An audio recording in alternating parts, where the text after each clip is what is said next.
ನಮಸ್ಕಾರ, ನನ್ನ ಹೆಸರು ಭೋಗೇಶ್ ಸೋಲಾಪುರ್, ಆಮ್ ಆದ್ಮಿ ಪಾರ್ಟಿ ವಿಜಯಪುರ ಜಿಲ್ಲಾಧ್ಯಕ್ಷ.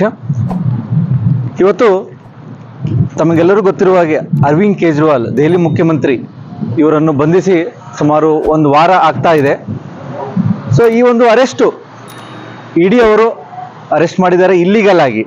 ಸೊ ಇದಕ್ಕೂ ಮುಂಚೆ ಒಂದು 9 ಸಮನ್ಸನ್ನು ಕೊಟ್ಟಿದ್ರು ಅರವಿಂದ್ ಕೇಜ್ರಿವಾಲ್ ಅವರಿಗೆ.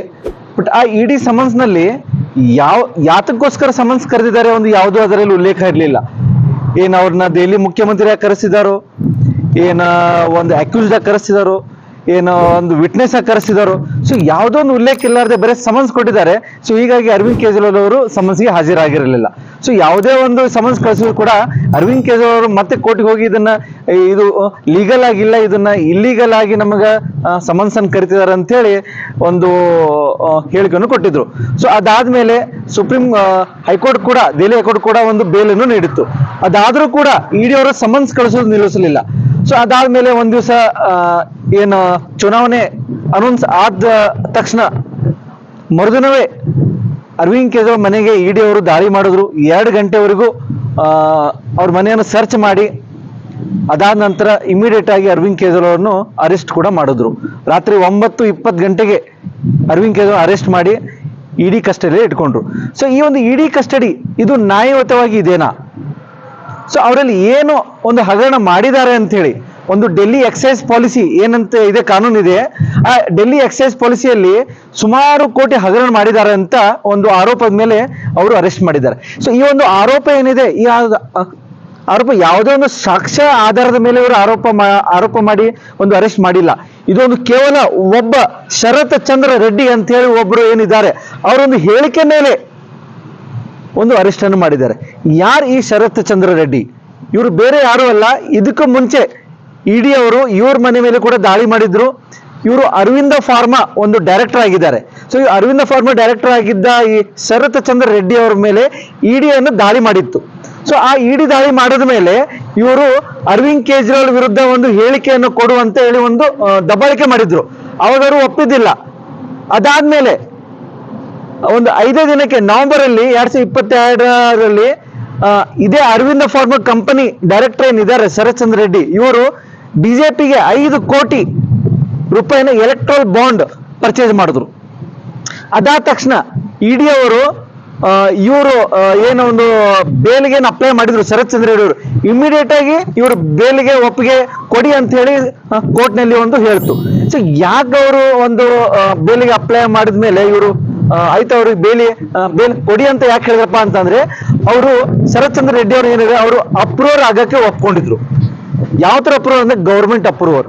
ಈಗ ಅರವಿಂದ್ ಕೇಜ್ರಿವಾಲ್ ಅವರಿಗೆ ದುಡ್ಡು ಕೊಟ್ಟಿದ್ದೀವಿ, ಇದರಲ್ಲಿ ಎಕ್ಸೈಸ್ ಪಾಲಿಸಿನಲ್ಲಿ ಅರವಿಂದ್ ಕೇಜ್ರಿವಾಲ್ ಕೈವಾಡಿದೆ ಅಂತ ಹೇಳಿ ಒಂದು ಅಪ್ರೂವರ್ ಮಾಡಿಸ್ಕೊಂಡ ಮೇಲೆ ಅವರಿಗೆ ಬೇಲ ಕೊಟ್ಟಿದ್ದಾಗಿದೆ. ಅದಾದ್ಮೇಲೆ ಕೇವಲ ಒಂದು 15 ದಿವಸದಲ್ಲಿ ಮತ್ತೆ ಶರತ್ ಚಂದ್ರ ರೆಡ್ಡಿ ಅವರು 25 ಕೋಟಿ 2 ಸಲ 25 ಕೋಟಿ ಕೊಟ್ಟು, ಆಮೇಲೆ ಮುಂಚೆ ಒಂದು 5 ಕೋಟಿ ಕೊಟ್ಟು ಒಂದು 55ರಿಂದ 60 ಕೋಟಿ ಎಲೆಕ್ಟ್ರಲ್ ಬಾಂಡ್ ಬಿಜೆಪಿಗೆ ನೇರವಾಗಿ ಹಣ ಸಂಗ್ರಹಣೆ ಆಗಿದೆ. ಇದು ನಾವು ಹೇಳ್ತಾ ಇಲ್ಲ, ಸುಪ್ರೀಂ ಕೋರ್ಟ್ ಏನು ಆದೇಶ ಮಾಡಿತ್ತು ಇವರಿಗೆ ಎಲೆಕ್ಷನ್ ಕಮಿಷನ್ ವೆಬ್ಸೈಟ್ ಮೇಲೆ ನೀವೆಲ್ಲ ಇದು ಡಿಸ್ಕ್ಲೋಸ್ ಮಾಡಬೇಕು ಅಂತ, ಅದರಲ್ಲಿ 60 ಕೋಟಿ ರೂಪಾಯಿ ಶರತ್ ಚಂದ್ರ ಅವರು ಬಿಜೆಪಿ ಅವರು ಕೊಟ್ಟಿದ್ದಾರೆ. ಯಾಕೆ ಬಿಜೆಪಿ ಕೊಟ್ಟಿದ್ದಾರೆ? ಅರವಿಂದ್ ಕೇಜ್ರಿವಾಲ್ ಅವರಿಗೆ ಹೆಲ್ಪ್ ಮಾಡಿದ್ರು ಅಂದ್ರೆ ಅರವಿಂದ್ ಕೇಜ್ರಿವಾಲ್ ಅವರು ಕೊಟ್ಟಿರಬೇಕಾಗಿತ್ತು 60 ಕೋಟಿ. ಸೊ ಈ 60 ಕೋಟಿ ಬಿಜೆಪಿ ಅವರು ಕೊಟ್ಟಿದ್ದಾರೆ ಅಂದ್ರೆ ಇಲ್ಲಿ ಗೋಲ್ಮಾಲ್ ಮಾಡಿದ್ದಾರೆ. ಆ ಶರತ್ ಚಂದ್ರ ರೆಡ್ಡಿ ಅವರು ಅಪ್ರೂವರ್ ಆದ್ಮೇಲೆ ಅವರಿಗೆ ಬೇಲ್ ಸಿಕ್ಕಿದೆ. ಸೊ ಹೀಗಾಗಿ ಇದು ಒಂದು ಕೇವಲ ಶರತ್ ಚಂದ್ರ ರೆಡ್ಡಿ ಅವರ ಒಂದು ಹೇಳಿಕೆದ ಮೇಲೆ ಅರವಿಂದ್ ಕೇಜ್ರಿವಾಲ್ ಅರೆಸ್ಟ್ ಮಾಡಿದ್ದಾರೆ. ಅರವಿಂದ್ ಕೇಜ್ರಿವಾಲ್ ಅರೆಸ್ಟ್ ಮಾಡೋದಕ್ಕೆ ಮುಂಚೆ ಇದೇ ಕೇಸ್ನಲ್ಲಿ ಸಂಜಯ್ ಸಿಂಗ್ ಅವರಿಗೆ ಅರೆಸ್ಟ್ ಮಾಡಿದ್ದಾರೆ. ಅದಾದ್ಮೇಲೆ ಮನೀಶ್ ಸಿಸೋಡಿಯಾ, ದೆಹಲಿಯ ಒಂದು ಅತ್ಯುತ್ತಮ ಶಿಕ್ಷಣ ಮಂತ್ರಿ, ಇವ್ರನ್ನ ಕೂಡ ಅರೆಸ್ಟ್ ಮಾಡಿದ್ದಾರೆ. ಸೊ ಯಾವುದೋ ಒಂದು ದಾಖಲೆ ಇಲ್ಲ. ಅವ್ರ ಮನೆಯನ್ನು ರೇಡ್ ಮಾಡಿದ್ದಾರೆ, ಆಫೀಸನ್ನು ರೇಡ್ ಮಾಡಿದ್ದಾರೆ. ಸೊ ಯಾವುದೇ ರೇಡ್ ಮಾಡೋ ಸಹಿತ ಅವ್ರ ಮನೆಯಲ್ಲಿ ಒಂದು ಪೈಸಾ ಕೂಡ ಸಿಕ್ಕಿಲ್ಲ. ಹಗರಣ ಮಾಡಿದ್ದಾರೆ ಅಂದ ತಕ್ಷಣ ದುಡ್ಡು ಎಲ್ಲಿ ಹೋಯ್ತು? ಸೊ ಇಷ್ಟು ಕೋಟಿ ದುಡ್ಡು ಎಲ್ಲಿ ಹೋಯ್ತು? ತಮಗೆ ಗೊತ್ತಿರೋ ಹಾಗೆ ಎಲೆಕ್ಟ್ರಲ್ ಬಾಂಡ್ ಏನು ಹಗರಣ ನಡೆದಿದೆ, ಬಿಜೆಪಿಗೆ 7,000 ಕೋಟಿ ಒಂದು ಎಲೆಕ್ಟ್ರಲ್ ಬಾಂಡ್ ಮುಖಾಂತರ ಒಂದು ಹಣ ಸಂಗ್ರಹಣೆ ಆಗಿದೆ. ಯಾಕೆ ಬಿಜೆಪಿಯವರಿಗೆ ಇಷ್ಟು ದುಡ್ಡು ಹೋಯ್ತು? ಈ ಶರತ್ ಚಂದ್ರ ರೆಡ್ಡಿ ಯಾಕೆ ಇಷ್ಟು ಬಿಜೆಪಿಯವರಿಗೆ ಇಷ್ಟು ದುಡ್ಡನ್ನ ಒಂದು ಎಲೆಕ್ಟ್ರಲ್ ಬಾಂಡ್ ಮುಖಾಂತರ ಒಂದು ದೇಣಿಗೆಯನ್ನು ಕೊಟ್ಟಿದ್ದಾರೆ? ಸೊ ಯಾವುದೋ ಒಂದು ಪ್ರೂಫ್ ಇಲ್ಲದೆ ಅರವಿಂದ್ ಕೇಜ್ರಿವಾಲ್ ಇಲ್ಲಿಗಲ್ ಆಗಿ ಅರೆಸ್ಟ್ ಮಾಡಿದ್ದಾರೆ. ನಮ್ಮ ದೆಹಲಿಯ ಮುಖ್ಯಮಂತ್ರಿ ಅರವಿಂದ್ ಕೇಜ್ರಿವಾಲ್ ದೇಶದ ಮೊದಲ ಮುಖ್ಯಮಂತ್ರಿ ಸಿಟ್ಟಿಂಗ್ ಸಿಎಂ ಫಸ್ಟ್ ಅರೆಸ್ಟ್ ಮಾಡಿದ್ದಾರೆ ಇಡಿ ಅವರು. ಸೊ ಈ ನಿನ್ನೆ ಕೂಡ ಇಡಿ ಎಕ್ಸ್ಟೆಂಡ್ ಮಾಡಿದ್ದಾರೆ ಕಸ್ಟಡಿ. ಈ ನಾಳೆ ಏಪ್ರಿಲ್ 2ನೇ ತಾರೀಕುವರೆಗೂ ಇಡಿ ಎಕ್ಸ್ಟೆಂಡ್ ಮಾಡಿದೆ ಕಸ್ಟಡಿ. ಸೊ ಈ ತರ ಇರುವಾಗ ಯಾಕೆ ಇವ್ರನ್ನ ಅರೆಸ್ಟ್ ಮಾಡಿದ್ರು? ಯಾಕೆ ಇವರು ಪ್ರಾಮಾಣಿಕವಾಗಿ ದೆಹಲಿಯಲ್ಲಿ ಕೆಲಸ ಮಾಡಿದಾರಂತನ, ದೆಹಲಿಯಲ್ಲಿ ಸರ್ಕಾರಿ ಶಾಲೆಗಳನ್ನ ಇಂಪ್ರೂವ್ಮೆಂಟ್ ಮಾಡಿದಗೋಸ್ಕರ ಇವರಿಗೆ ಅರೆಸ್ಟ್ ಮಾಡಿದಾರ? ಇನ್ನು ದೆಹಲಿಯಲ್ಲಿ ಒಂದು ಒಳ್ಳೆ ಆರೋಗ್ಯ ಒಂದು ಸರ್ಕಾರಿ ಆಸ್ಪತ್ರೆ ಕಟ್ಟಿದಾರ ಅಂತ ಹೇಳಿ ಇವ್ರನ್ನ ಅರೆಸ್ಟ್ ಮಾಡಿದಾರ? ಒಂದು ಪ್ರಾಮಾಣಿಕವಾಗಿ ಆಡಳಿತ ಕೊಟ್ಟಿದ್ದಾರೆ ಅಂತ ಹೇಳಿ ಇವ್ರನ್ನ ಅರೆಸ್ಟ್ ಮಾಡಿದಾರ? ನೋಡಿ, ಅರವಿಂದ್ ಕೇಜ್ರಿವಾಲ್ ಅಷ್ಟೇ ಅಲ್ಲ, ನಮ್ಮ ಆಮ್ ಆದ್ಮಿ ಪಕ್ಷದ ನಾಯಕರ ಮೇಲೂ ಕೂಡ ಒತ್ತಡ ಬಂದಿದೆ. ನೆನ್ನೆ ನೀವು ನೋಡ್ತಾ ಇರ್ಬೋದು, 25ರಿಂದ 30 ಕೋಟಿವರೆಗೂ ಆಫರ್ ಬಿಜೆಪಿ ನಮ್ಮ ಆಮ್ ಆದ್ಮಿ ಪಕ್ಷದ ಶಾಸಕರಿಗೆ ಕೊಡ್ತಿದ್ದಾರೆ. ದೆಹಲಿಯಲ್ಲಿ 25-30 ಕೋಟಿ ನೀವು ತಗೊಳ್ಳಿ, ನಮ್ಮ ಪಕ್ಷಕ್ಕೆ ಬನ್ನಿ ಅಂತ ಹೇಳ್ತಿದ್ದಾರೆ. ಅದೇ ರೀತಿಯಲ್ಲಿ ನಮ್ಮ ಗೋವಾ ಆಮ್ ಆದ್ಮಿ ಪಕ್ಷದ ರಾಜ್ಯ ಅಧ್ಯಕ್ಷ ಏನಿದ್ದಾರೆ ಅಮಲ್ ಪಾಲೇಕರ್, ಅವ್ರ ಮನೆಯಲ್ಲೂ ಕೂಡ ನಿನ್ನೆ ಇಡಿ ದಾಳಿ ಮಾಡಿದ್ದಾರೆ. ನಮ್ಮ ದೆಹಲಿಯ ಶಾಸಕರ ಮನೆಯಲ್ಲೂ ಕೂಡ ಇಡಿ ದಾಳಿ ಮಾಡ್ತಿದ್ದಾರೆ. ಅಂದ್ರೆ ಇವರು ಏನ್ ಮಾಡ್ತಿದ್ದಾರೆ, ಇಡಿ ಒಂದು ಕೈಗೊಂಬೆಯನ್ನ ಮಾಡ್ಕೊಂಡ್ಬಿಟ್ಟಿದ್ದಾರೆ. ಕೇಂದ್ರ ಸರ್ಕಾರ, ಮೋದಿ ಸರ್ಕಾರ ಏನಿದೆ, ಒಂದು ಕೈಗೊಂಬೆನ ಮಾಡ್ಕೊಂಡ್ಬಿಟ್ಟಿದ್ದಾರೆ. ಯಾರು ಇವರಿಗೆ ಆಗಂಗಿಲ್ಲ ಅವ್ರ ಮೇಲೆ ಇಡಿ ದಾಳಿ, ಯಾರು ಇವ್ರ ಪರವಾಗಿ ಬರ್ತಾರೆ ಅವ್ರ ಮೇಲೆ ಯಾವುದೂ ದಾಳಿ ಇಲ್ಲ. ಅಂದ್ರೆ ಇಲ್ಲಿ ಇಡಿ ಕೇವಲ ವಿರೋಧ ಪಕ್ಷಗಳ ನಾಯಕರ ಮೇಲೆ ಮಾತ್ರ ಇಡಿ ದಾಳಿ ಮಾಡ್ತಿದ್ದಾರೆ. ಯಾವುದೇ ಒಂದು ಆಡಳಿತ ಪಕ್ಷ, ಬಿಜೆಪಿ ಆಡಳಿತ ಪಕ್ಷ ಇರುವಂತ ರಾಜ್ಯದಲ್ಲಿ ಆಗ್ಲಿ, ಕೇಂದ್ರ ಸರ್ಕಾರದಲ್ಲಿ ಇರುವಂತ ಒಂದು ಬಿಜೆಪಿ ಶಾಸಕರಾಗ್ಲಿ, ಅಥವಾ ಇದು ಕೇಂದ್ರ ಮಂತ್ರಿಗಳ ಇವ್ರ ಮೇಲೆ ಯಾವುದು ಇಡಿ ದಾಳಿ ಆಗ್ತಾ ಇಲ್ಲ. ತಮ್ಗೆ ಗೊತ್ತಿರ್ಬೋದು, ಜನಾರ್ದನ್ ರೆಡ್ಡಿ ಅವರು 60,000 ಕೋಟಿ ಹಗರಣ ಮಾಡಿ ಜೈಲಿಗೆ ಹೋದವರು, 60,000 ಕೋಟಿ ಹಗರಣ ಮಾಡಿ ಜೈಲಿಗೆ ಹೋದವರು ಮೊನ್ನೆ ಬಿಜೆಪಿಗೆ ಜಾಯ್ನ್ ಆದ್ರು. ಇವ್ರ ಮೇಲೆ ಯಾವುದೇ ಇಡಿ ತನಿಖೆ ಆಗೋದಿಲ್ಲ. ಹಿಮಂತ ಶರ್ಮಾ ಬಿಸ್ವಾಸ್ ಏನೊಂದು ಶಾರದಾ ಚಿಟ್ ಫಂಡ್ ನಲ್ಲಿ ಒಂದು ಪ್ರಮುಖ ಆರೋಪಿಯಾಗಿದ್ರು, ಅವರು ಬಿಜೆಪಿಗೆ ಜಾಯಿನ್ ಆಗಿ ಇವಾಗ ಅಸ್ಸಾಮದ ಮುಖ್ಯಮಂತ್ರಿ ಆಗಿದ್ದಾರೆ. ಸೊ ಈ ತರ ಒಂದು ಕೆಲವೊಂದು ಹಲವಾರು ಒಂದು ಉದಾಹರಣೆಗಳಿದಾವೆ. ಸೊ ಯಾರ ಮೇಲೆ ಇದ್ರು, ಇವಾಗ ರೀಸೆಂಟ್ ಆಗಿ ಮಹಾರಾಷ್ಟ್ರದ ಮಾಜಿ ಮುಖ್ಯಮಂತ್ರಿ ಅಶೋಕ್ ಚವ್ಹಾಣ್ ಅವರು ಕೂಡ, ಅವ್ರ ಮೇಲೂ ಸಾಕಷ್ಟು ಹಗರಣಗಳಿದಾವೆ. ಅವರು ಕೂಡ ಮೊನ್ನೆ ಬಿಜೆಪಿ ಜಾಯಿನ್ ಆದ್ರು, ಎಲ್ಲ ಇಡಿ ಕೇಸ್ ಎಲ್ಲ ಮಾಫ್ ಆಗೋಯ್ತು. ಇವಾಗ ಒಂದು 2 ದಿನದ ಮುಂಚೆ ನವೀನ್ ಜಿಂದಾಲ್ ಕಾಂಗ್ರೆಸ್ ನಾಯಕರು, ಅವರು ಕೂಡ, ಅವ್ರ ಮೇಲೆ ಕೂಡ ಇಡಿ ದಾಳಿ ಆಗಿತ್ತು, ಅವ್ರ ಮೇಲೆ ಕೂಡ ಹಗರಣಗಳು ಇದ್ದು, ಅವ್ರ ಮನೆ ಕಾಂಗ್ರೆಸ್ ತೋರಿದು ಮೊನ್ನೆ ಬಿಜೆಪಿ ಜಾಯ್ನ್ ಆಗಿದ್ದಾರೆ. ಬಿಜೆಪಿ ಜಾಯ್ನ್ ಆದ 1 ಗಂಟೆಯಲ್ಲಿ ಅವರಿಗೆ ಹರಿಯಾಣದ ಕುರುಕ್ಷೇತ್ರದ ಒಂದು ಬಿಜೆಪಿ ಟಿಕೆಟ್ ಅನ್ನು ಘೋಷಣೆ ಮಾಡಿದ್ದಾರೆ. ಸೊ ಈ ತರ ಇವರು ವಿರೋಧ ಪಕ್ಷದಲ್ಲಿ ಇದ್ದಾಗ ಇವರು ಅವ್ರ ಮೇಲೆ ಇಡಿ ದಾಳಿ ಮಾಡಿಸೋದು, ಯಾವಾಗ ಬಿಜೆಪಿ ಜಾಯ್ನ್ ಆಗ್ತಾರೆ ಅವ್ರ ಮೇಲೆ ಇಡಿ ಎಲ್ಲ ಖುಲಾಸ ಆಗುತ್ತೆ. ಅಂದ್ರೆ ಇವರು ಬಿಜೆಪಿಗೆ ಬಂದ ಮೇಲೆ ಇವರು ಸಹಜ ಆಗ್ತಾರೆ. ಅಂದ್ರೆ ಈಗ ಬಿಜೆಪಿ ಒಂದು ವಾಷಿಂಗ್ ಮೆಷಿನ್ ತರ ಆಗಿ ಇಲ್ಲಿ ಕೆಲಸ ಮಾಡ್ತಿದೆ. ಯಾರು ಇಲ್ಲಿ ಬರ್ತಾರೆ, ಇಲ್ಲಿ ಅವರೆಲ್ಲ ಕ್ಲೀನ್ ಆಗಿ ಬಿಜೆಪಿ ಬರ್ತಿದ್ದಾರೆ. ಸೊ ಈ ತರ ಮಾಡಿದ್ರೆ ಎಲ್ಲಿ ಪ್ರಜಾಪ್ರಭುತ್ವ ಉಳಿತಾ ಇದೆ? ಪ್ರಜಾಪ್ರಭುತ್ವದ ಮೇಲೆ ಒಂದು ಕಗ್ಗೊಲೆ. ನೋಡಿ, ನಮ್ಮ ಭಾರತ ದೇಶ ಇಡೀ ವಿಶ್ವದಲ್ಲಿ ಒಂದು ಇಂಡಿಯಾ ಇಸ್ ಲಾರ್ಜೆಸ್ಟ್ ಡೆಮೋಕ್ರಸಿ ಅಂತ ಹೇಳ್ತಾರೆ. ಸೊ ಲಾರ್ಜೆಸ್ಟ್ ಡೆಮೋಕ್ರಸಿ ಅಂದ್ರೆ ಇಲ್ಲಿ ಡೆಮೋಕ್ರಸಿ ಏನು ಉಳಿದಿಲ್ಲ. ಇಲ್ಲಿ ಮೋದಿಯವರ ವಿರುದ್ಧ ಮಾತಾಡಿದವ್ರ ಮೇಲೆ ಇಡಿ ಕೇಸ್, ಸಿಬಿಐ ಕೇಸ್ ಆಗುತ್ತೆ, ಜೈಲಲ್ಲಿ ಹಾಕ್ತಾರೆ. ಸೊ ಇಮಿಡಿಯೇಟ್ ಅಂದ್ರೆ ಇಲ್ಲಿ PMLA ಅಂತ ಒಂದು ಬಂದಿದೆ, prevention of money laundering act ಅಂತ ಹೇಳಿ. ಅದು ಒಂದು UAPA ಸಮಾನ. ಅಂದ್ರೆ ಇಲ್ಲಿ PMLA ನಲ್ಲಿ ಮೊದಲು ಕಾನೂನು ಯಾವ ತರ ಇತ್ತಪ್ಪ ಅಂತಂದ್ರೆ, ಒಂದು ಸೆಕ್ಷನ್ 44 ಅಂತಿದೆ. ಆ ಒಂದು ಸೆಕ್ಷನ್ 44 ಏನ್ ಹೇಳ್ತಪ್ಪ ಅಂತ, ಮುಂಚೆ ಒಂದು ಅಮೆಂಡ್ಮೆಂಟ್ ಬರುತ್ತೆ ಮುಂಚೆ ಏನಿತ್ತಪ್ಪ ಅಂತಂದ್ರೆ, ಯಾರಿಗೊಬ್ಬರು ಅರೆಸ್ಟ್ ಮಾಡಿದ್ರೆ ಅವನು ಇನ್ನೋಸೆಂಟ್ ಅಂತ ಪ್ರೂವ್ ಆಗುವವರೆಗೂ ಅವನಿಗೆ ಜೈಲಲ್ಲಿ ಹಾಕುವುದು ಒಂದು ರೂಲ್ಸ್ ಇರ್ಲಿಲ್ಲ. ಇವಾಗ ಅದನ್ನ ಅಮೆಂಡ್ಮೆಂಟ್ ಮಾಡಿ ಏನ್ ಮಾಡಿದ್ರು ಅಂತಂದ್ರೆ, ಯಾರನ್ನೇ ಅರೆಸ್ಟ್ ಮಾಡಿದ್ರು ಅವನು ಇನ್ನೋಸೆಂಟ್ ಅಂತ ಪ್ರೂವ್ ಆಗುವವರೆಗೂ ಅವನು ಜೈಲಲ್ಲಿ ಇರಬೇಕು ಅಂತೇಳಿ ಈ ತರ ಒಂದು ಅಮೆಂಡ್ಮೆಂಟ್ ತಂದಿದೆ. ಇದೆಂತ ಕಾನೂನು ಸ್ವಾಮಿ? ಇದು ನಮ್ಮ UAP ಅಂತ ಏನಿದೆ, ಅನ್ಲಾಫುಲ್ ಆಕ್ಟಿವಿಟೀಸ್ ಅಂತೇಳಿ ಒಂದು ಮತ್ತೊಂದು ಕಾನೂನು ಏನಿದೆ ದೇಶದ್ರೋಹ, ಇದು ಒಂದು UAP ಸಮಾನವಾಗಿದೆ ಇದು PMLA ಆಕ್ಟ್. ಸೊ ಈ ತರ ಕಾನೂನು ಅಂತಂದು ವಿರೋಧ ಪಕ್ಷಗಳನ್ನು ಈ ತರ ಹೆರಾಸ್ಮೆಂಟ್ ಮಾಡಿ ಇಡಿ ಕೇಸನ್ನ ಹಾಕ್ತಿದೆ. ಯಾಕೆ ಯಡಿಯೂರಪ್ಪ ಮೇಲೆ ಕೇಸ್ ಇಲ್ವಾ? ಅವ್ರ ಮೇಲೆ ಅವ್ರ ಮನೆ ಮೇಲೆ ಇಡಿ ದಾಳಿ ಮಾಡಿಸಿ ಯಾಕೆ ಮಾಡಿಸ್ತಾ ಇಲ್ಲ? ಸೊ ಇದು ಯಾವುದು ಮಾಡ್ತಾ ಇಲ್ಲ. ಬಿಜೆಪಿ ಇವರು ಏನೋ ಗೊತ್ತಿದೆ, ಸರ್ವಾಧಿಕಾರ ಮಾಡ್ತಿದ್ದಾರೆ. ಇವಾಗ ಚುನಾವಣೆ ಅನೌನ್ಸ್ ಆಗಿದೆ. ಅನೌನ್ಸ್ ಆದ ತಕ್ಷಣ ಅರವಿಂದ್ ಕೇಜ್ರಿವಾಲ್ ಅರೆಸ್ಟ್ ಮಾಡಿದಾರೆ ಅಂದ್ರೆ ಇದ್ರ ಮೇಲೆ ತಿಳ್ಕೊಂಡ್ಬಿಡಿ, ಮೋದಿ ಅವರಿಗೆ ಬೇರೆ ಯಾರಿಂದನೂ ಭಯ ಇಲ್ಲ. ಮೋದಿ ಅವರಿಗೆ ಕೇವಲ ದೆಹಲಿ ಮುಖ್ಯಮಂತ್ರಿ ಅರವಿಂದ್ ಕೇಜ್ರಿವಾಲ್ ಮೇಲೆ ಅಷ್ಟೇ ಇವರಿಗೆ ಭಯ ಇದೆ. ಯಾಕಂದ್ರೆ ನೇರವಾಗಿ ಪ್ರಾಮಾಣಿಕವಾಗಿ ಮಾತಾಡುವಂತ ವ್ಯಕ್ತಿ ಕೇವಲ ಅರವಿಂದ್ ಕೇಜ್ರಿವಾಲ್. ನೋಡಿ, ತಪ್ಪು ಮಾಡಿದ್ರೆ ಬಿಜೆಪಿ ಜಾಯಿನ್ ಆಗಬಹುದಾಗಿತ್ತು ಅರವಿಂದ್ ಕೇಜ್ರಿವಾಲ್ ಮತ್ತೆ ಬೇರೆ ಮುಖ್ಯ MLAಗಳು. ಅವರು ತಪ್ಪು ಮಾಡಿಲ್ಲ, ಅವರು ಕರೆಕ್ಟ್ ಆಗಿದ್ದಾರೆ ಅಂತ ಹೇಳಿ ಇವತ್ತು ಜೈಲಲ್ಲಿ ಇದ್ದಾರೆ. ಅವರು ತಪ್ಪು ಮಾಡಿದಷ್ಟೊತ್ತಿಗೆ ಬಿಜೆಪಿ ಜಾಯ್ನ್ ಆಗಿರ್ತಿದ್ರು. ಸೊ ಆಮ್ ಆದ್ಮಿ ಪಕ್ಷ ಇವತ್ತು ಒಂದು ಹೋರಾಟದಿಂದ ಬಂದಂತ ಪಕ್ಷ, ಭ್ರಷ್ಟಾಚಾರ ವಿರುದ್ಧ ಹೋರಾಟ ಮಾಡಿ ಒಂದು ಅಧಿಕಾರದಲ್ಲಿ ಬಂದಂತ ಪಕ್ಷ. ಸೊ ಈ ತರ ಒಂದು ಪ್ರಾಮಾಣಿಕವಾಗಿ ಕೆಲಸ ಮಾಡುವಂತ ಪಕ್ಷಕ್ಕೆ ನೀವು ಈ ತರ ಟಾರ್ಚರ್ ಮಾಡಿ ಪ್ರಚಾರ ಮಾಡ್ಲಾರ್ದಂಗೆ, ಇವಾಗ ನೋಡಿ ನಾವು ಎಷ್ಟೋ ಇವಾಗ ಕ್ಯಾಂಡಿಡೇಟ್ ಹಾಕಿದೀವಿ, ಹರಿಯಾಣದಲ್ಲಿ, ಗುಜರಾತ್ ಅಲ್ಲಿ, ಪಂಜಾಬ್ ಅಲ್ಲಿ, ದೆಹಲಿಯಲ್ಲಿ. ಇವಾಗ ಪ್ರಚಾರ ಅರವಿಂದ್ ಕೇಜ್ರಿವಾಲ್ ಹೊರಗಡೆ ಬಂದು ಪ್ರಚಾರ ಮಾಡ್ಲಾರ್ದಂಗೆ ಇವರು ಅರೆಸ್ಟ್ ಮಾಡಿದ್ದಾರೆ. ಸೊ ಬಿಜೆಪಿ ಸಾಚನ, ಬಿಜೆಪಿಯವರು ಯಾವುದೇ ಒಂದು ಪ್ರೊಟೆಸ್ಟ್ ಮಾಡಲಿ, ಅವ್ರ ಬಾಯಲ್ಲಿ ಬರುವಂತ ವಾಕ್ಯಗಳು ಒಂದು ದೇಶ ವಿರೋಧಿ ವಾಕ್ಯಗಳು ಇರ್ತವೆ. ಸೊ ಸಂವಿಧಾನ ಬದಲಾವಣೆ ಮಾಡ್ತೀನಂತ ಹೇಳಿದ್ರು ಯಾರು? ನಮ್ಮ ಕರ್ನಾಟಕದ ಸಂಸದರು ಅನಂತ್ ಕುಮಾರ್ ಹೆಗಡೆ.